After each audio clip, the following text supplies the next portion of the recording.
பருவமழை முன்கூட்டியே வந்துருச்சு. அதுவும் இல்லாம லேசாக தான் நெல் முளைச்சிருக்கு. அதிமுக ஆட்சியில நெல் நல்லாவே விளைஞ்சிருச்சு. அந்த அளவுக்கு இங்க மோசமாக இல்ல. வயக்காட்டுல கூட முளைக்கல, விளையல, எல்லாம் மூட்டையில விளையுதுன்னா அது சந்தோஷப்படக்கூடிய விஷயம் இல்லை. புரியுங்களா?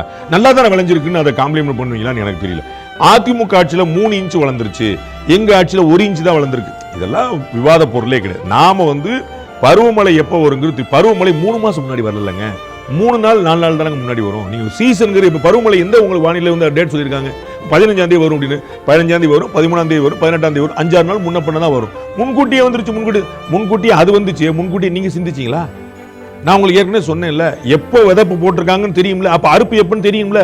விதப்பு இன்னைக்குன்னா அறுப்பு 90 நாள்ல 120 நாள்ல தெரிஞ்சது தானே. அப்போ இது தெரிஞ்சுதானே நீங்க கொள்முதல் நிலையம் வச்சிருக்கீங்க. போதுமான அளவு விழிப்புணர்வோட செஞ்சீங்களா? போதுமான அளவு முன்னேற்பாடோட பண்ணீங்களாங்க.